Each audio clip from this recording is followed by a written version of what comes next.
ओम संतोषी माताए नमः। आप सभी का स्वागत है आपके अपने चैनल भक्ति अमृत धाम में।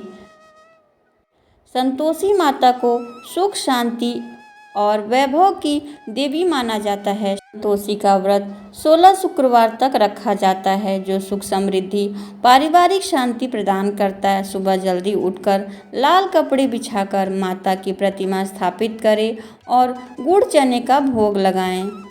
व्रत के दौरान खट्टी चीज़ों का सेवन न करें, कथा सुनें और आरती अवश्य करें।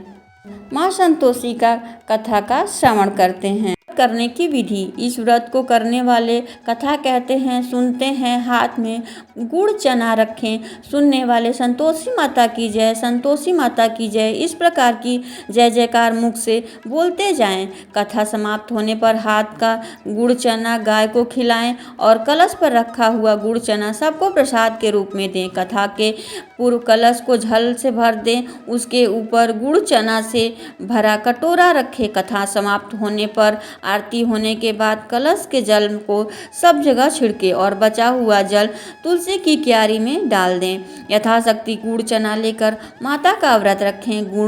गुड़ घर में हो तो उसे लेकर लेने का विचार ना करें, क्योंकि माता की भावना भूखी है। कम से कम ज़्यादा कोई विचार न करें। व्रत के उद्यापन में 2.5 सेर खाजा और चना की साग नैवेद्य रखें। घी का दीपक जला माँ संतोषी की जय जयकार बोलकर नारियल तोड़ें। इस दिन घर में कोई खटाई ना खाए। खट्टी वस्तु खाने से माता का कोप होता है, इसलिए उद्यापन के दिन दाल साग आदि किसी भी वस्तु में खटाई ना डालें।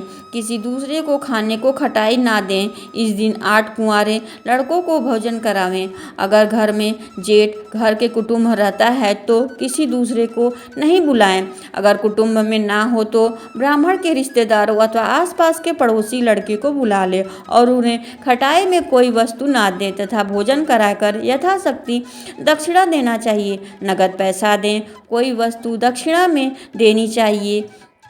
व्रत करने से कथा सुनकर प्रसाद लें, एक समय भोजन करें। इस प्रकार व्रत करने जैसे इस प्रसन्न पर बाई पर प्रसन्न हुई, वैसे ही सब पर प्रसन्न हो। कथा के अनुसार एक बुढ़िया थी जिसके 7 बेटे थे, उनमें से 6 कमाते थे, एक न कमाने वाला था। वह बुढ़िया घरों की अच्छी रसोई बनाकर बड़े प्रेम से खिलाती, लेकिन 7वें को बचा चूठा भोजन खिलाती। वह भूला था, वह अतः मन से बहुत विचार नहीं करता था। एक दिन वह अपनी पत्नी से बोला, देखो मेरी माता मुझसे कितना प्रेम करती है। उसने कहा, हाँ यही प्रेम करती हैं कि सबका जूठा खिलाती हैं। फिर तुम ऐसा कहते हो तो चाहे तो मैं कुछ समय आने बाद देखता है कि एक दिन बहुत बड़ा त्यौहार आया। बुढ़िया ने 7 प्रकार के भोजन, चूरमे, लड्डू बनाए। 7वां लड़का यह बात जांचने के लिए सिर दुखने का बहाना करके पतला कपड़ा ओढ़कर सो गया और देखने लगा। माँ ने उसको बहुत से आसनों पे, अच्छे आसनों पे बैठाया। 7 प्रकार के भोजन, लड्डू परोसे वह बड़े प्रेम से खिला रही थी। जब वे 6 खाकर उठ गए तो माँ ने उसकी थाली के बचे जूठन इकट्ठे किए, उनमें से एक लड्डू बनाया। फिर 7वें लड़के से बोली, अरे रोटी खा ले। वह बोला, माँ भोजन नहीं करूँगा, मैं परदेश जा रहा हूँ। माँ ने कहा, कल जाना है तो आज ही चला जा। वह घर से निकला। जाते समय उसने अपनी पत्नी की याद आई तो गौशाला में कंडे थाप रही थी। वह बोला, हम विदेश को जा रहे हैं, आए कछुकाल, तुम रहियो संतोष से धर्म अपने पाल। तो इस पर पत्नी बोली, जायो पिया आनंद से, हमरी सोच हटाए, राम भरोसे हम रहे। ईश्वर तुम्हें सहाय, देहु निशानी अपनी, देखू धरी में धीर, सुधि हमारी ना बिसरायो, रखियो मन गंभीर। इस पर वह लड़का बोला, मेरे पास कुछ नहीं है, यह अंगूठी है, सो ले लो, मुझे भी अपनी कुछ निशानी दे दो। मेरे पास क्या है, यह गोबर भरे हाथ। यह कहकर उसने उसकी पीठ पर गोबर भरे हाथ मार दी। वह लड़का चल दिया। ऐसा कहते हैं कि इसी कारण विवाह में पति की पीठ पर हाथ का छाप मारती हैं। चलते समय वह दूर देश में जा पहुंचा। वह व्यापारी की दुकान में जाकर बोला, भाई मुझे नौकरी पर रख लो। नौकरी की ज़रूरत थी, अतः बोला, तनख्वाह काम देख कर देंगे, तुम रह जाओ। वह सवेरे 7 बजे से लेकर शाम रात 12 बजे तक नौकरी करने लगा। थोड़ी ही दिनों में सारा लेन देन और हिसाब करने लगा। सेठ के 5-7 नौकर चक्कर खाकर गिरने लगे। सेठ से उसे 2-3 महीने में आधे मुनाफे का हिस्सेदार बना लिया। 12 वर्ष पर वह नामी सेठ बन गया। उसका मालिक उसके भरोसे काम छोड़कर कहीं बाहर चला गया। उधर उसकी औरत को सास और जेठानी बड़े कष्ट देने लगे। वे उसे लकड़ी में जंगल लकड़ी भिल्लें काटने के लिए भेजती और भूसे की रोटी और फूटे नारियल पानी देती। वह बड़े कष्ट से जीवन बिता रही थी। एक दिन वह लकड़ी लेने जा रही थी तो रास्ते में उसे कई औरतें व्रत करते देखा। वह पूछने लगी, बहनों यह किसका व्रत है और कैसे करते हैं और इसका फल क्या मिलता है? तो एक स्त्री बोली, यह संतोषी माता का व्रत है। इससे करने से मनवांछित फल मिलता है। इससे गरीबी, चिंता और राज के मुकदमे, कलष्ट, रोग सब नष्ट हो जाते हैं और संतान, सुख और धन, प्रसन्नता, शांति, मनपसंद वर और बाहर गए हुए पति के दर्शन होते हैं। उसने उसे व्रत करने की विधि बता दी। उसने रास्ते में सारी लकड़ी बेच दी और गुड़ और चना लेके आई। उसने व्रत की तैयारी कर ली। उसने मंदिर किसका है यह कहने लगी, यह माँ संतोषी का मंदिर है। वह मंदिर में गई और माता के चरणों में लौटने लगी। वह दुखी होकर विनती करने लगी, माँ मैं अज्ञानी हूँ, मैं बहुत दुखी हूँ, मैं तुम्हारी शरण में हूँ, मेरे दुख हरो। माता को दया आई।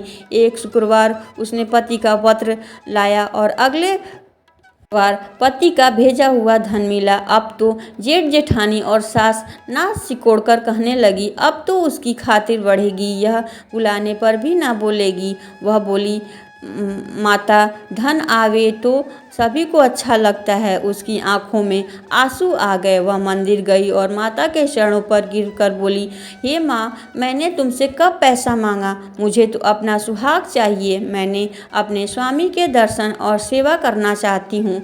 तब माता ने प्रसन्न होकर कहा, जा बेटी आवेगा। वह बड़ी प्रसन्नता से घर गई और घर का काम काज करने लगी। उधर संतोषी माता ने उसके पति को स्वप्न में घर जाने और पत्नी की याद आई। उसने कहा, माँ मैं कैसे जाऊँ, परदेश की बात है, लेन देन का कोई हिसाब नहीं है। माँ ने कहा, मेरी बात मानकर सवेरे नहा धोकर मेरा नाम लेकर घी का दीपक जलाकर दंडवत करके दुकान पर बैठना। देखते देखते सारा लेन देन साफ हो जाएगा, धन का ढेर लग जाएगा। सवेरे उसने स्वप्न की बातें सभी से कही। सभी ने मजाक उड़ाने लगे। वे कहने लगे, कहीं सपने भी सत्य होते हैं। पर एक बूढ़े ने कहा, भाई जैसी माता ने कहा है वैसा ही करिए, डरने की क्या बात है। उसने नहा धोकर माता को दंडवत करके घी का दीपक जलाया और दुकान में जाकर बैठ गया। थोड़ी देर बाद लेन देन का सारा साफ हो गया, सारा माल बिक गया, धन का ढेर लग गया। वह प्रसन्न हुआ और घर के लिए गहने, कपड़े, सामान खरीदने लगा। वह जल्द ही अपने घर को रवाना हुआ। बेचारी उसकी पत्नी रोज लकड़ी लेने जाती थी और माँ संतोषी की सेवा करती। उसने माता से पूछा, हे माता यह धूल कैसी उड़ रही है? माता ने कहा, तेरा पति आ रहा है, तू लकड़ियों के 3 बोझ बना ले, एक नदी के किनारे रख, एक यहाँ रख, तीसरा अपने सिर पे रख ले। तेरे पति के दिल में उस लकड़ी के गट्ठे को देखकर मोह पैदा होगा। जब वह यहाँ रुककर पानी करने को आ जाएगा तब तू लकड़ी घर उठाकर लेकर जाना। चौक के बीच में गट्ठर डालकर जोर जोर से 3 आवे लगाना। सासू जी लकड़ी का गट्ठा ले लो, भूसे की रोटी दे दो, नारियल के खोपड़े में पानी दे दो। आज ये मेहमान कौन आया है जिसके माँ के चरण छुए हैं और उसके कहे अनुसार सारा कार्य किया। वह तीसरा गट्ठा घर लेकर गई और चौक में डालकर कहने लगी, सासू जी लकड़ियों का गट्ठा ले लो, भूसी की रोटी दो, नारियल के खोपड़े में पानी दी। आज मेहमान कौन आया है? यह वचन सुन सास बाहर कपट भरे वचनों से दिए हुए कष्टों को भुलाकर कहने लगी, हे बेटी, तेरा पति आया है, आ मीठा भात भोजन कर ले, गहने और कपड़े पहन। अपनी माँ के ऐसे वचन सुन उसका पति बाहर आया और अब पत्नी के हाथों में अंगूठी देखकर व्याकुल हो उठा। उसने पूछा, यह कौन है? माँ ने कहा, यह तेरी बहू है। आज 12 वर्ष हो गए यह दिन भर घूमती फिरती है, कामकाज नहीं करती, तुझे देखकर नखरे करती है। वह बोला, ठीक है, मैं तुझे और इसे देख लिया है, अब मुझे दूसरे घर की चाबी दे दो, मैं उसके साथ वहीं रहूँगा। माँ ने कहा, ठीक है, जैसी तेरी मर्जी। उसने चाबियों का गुच्छा पटक दिया और उसने अपना सारा सामान तीसरे मंजिले के ऊपर कमरे में रख दिया। एक दिन वह राजा के सामने ठाट बाट बन गए। इतने में अगला शुक्रवार आया। बहू ने अपने पति से कहा, मुझे माँ संतोषी व्रत का उद्यापन करना है। वह बोला, बहुत अच्छी बात है, खुशी से कर लो। जल्द ही उद्यापन की तैयारी करने लगी।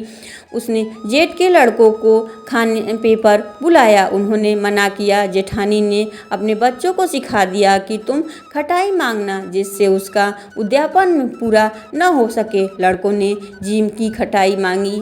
वो कहने लगी, भाई, किसी को खटाई नहीं दी जाएगी, यह माता संतोषी का प्रसाद है। लड़के खड़े हो गए और बोले, पैसा लाओ। वह भोली कुछ ना समझ सकी उसका क्या भेद करना है। उसने पैसे दे दिए और इमली की खटाई मांगकर खाने लगा। उसने संतोषी माता रोष हो किया और महाराजा के दूत उसके पति को पकड़ कर ले गए। वह बेचारी बड़ी दुखी हुई और रोते हुए माता के चरणों में गिर गई। उनके चरणों पर गिरकर कहने लगी, हे माता, यह क्या किया?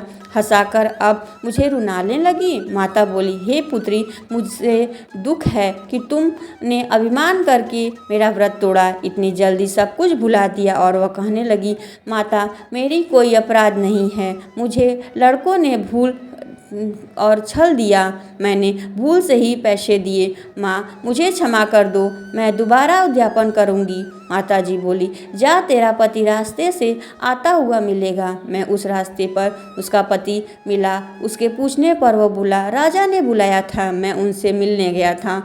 वे फिर घर चल गए। कुछ दिन बाद शुक्रवार का दिन आया। वह दोबारा पति की आज्ञा से उद्यापन करने लगी। उसने फिर जेठ के लड़कों को बुलाया और जेठानियों ने वही बात फिर सिखा दी। लड़के भोजन की बात पर फिर खटाई मांगने लगे। उसने कहा, खटाई तो नहीं मिलेगा है, आना है तो आओ। यह कहकर ब्राह्मण के लड़कों को लेकर भोजन कराने लगी। यथाशक्ति उसने दक्षिणा दिया। संतोषी माता उस पर बड़ी प्रसन्न हुई। माता की कृपा से 9वें मास में एक चंद्रमा के समान सुंदर पुत्र का हुआ और वह पुत्र को लेकर रोजाना मंदिर जाने लगी। एक दिन माता संतोषी ने सोचा, यह रोज आती है, आज मैं इसके घर चलूं, इसका क्या सासरा है देखूं।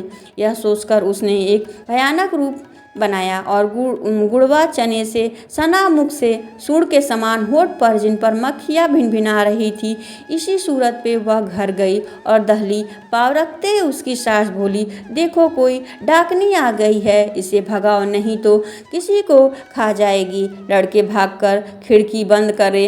7वें लड़के की बहू खिड़की से देख रही थी। वह चिल्लाने लगी, आज मेरी माता मेरे घर आई हैं। यह कहकर उसने बच्चों को दूध पिलाने से हटा दिया। इतने में ही सास भोली पगली इसे देखकर उतावली हो गई, बच्चे तक को पटक दिया। इतने में माँ संतोषी के प्रताप से वहाँ लड़के नजर आने लगे। बहू बोली, सास सुमा, मैं जिसका व्रत करती हूँ यह तो वही संतोषी माता हैं। यह कहकर उसने सारी खिड़की खोल दी। सबने संतोषी माता के चरण पकड़ लिए और वृत्त करने लगे। माता, हम मूर्ख हैं, हम अज्ञानी हैं, पापी हैं, तुम्हारे व्रत विधि हम नहीं जानते। तुम्हारा व्रत भंग करके हमने बहुत बड़ा अपराध किया है। जगत माता, आप हमें क्षमा करें। इस पर माता उन पर प्रसन्न हुई और बहू को जैसा फल दिया वैसा माता सबको फल दें। जो आप कथा पढ़े सुने, जो हुंकार भरे, माँ उसकी सभी मनोकामनाएं पूर्ण करें। प्रेम से बोलिए संतोषी माता की जय। कहते हैं भगवान प्रेम के भूखे होते हैं। प्रेम से कोई भी प्रसाद के रूप में चढ़ा हुआ भगवान के लिए अमृत के समान होता है। भगवान भावना देखते हैं। सच्चे मन से जो कोई भी माँ संतोषी का व्रत करता है उसे सभी मनोकामनाएं माँ संतोषी पूर्ण करती हैं। यहीं समाप्त होती है। अगर आपको मेरे द्वारा सुनाई गई कथा पसंद आती है तो वीडियो को लाइक सब्सक्राइब अवश्य करिए। जय माँ संतोषी।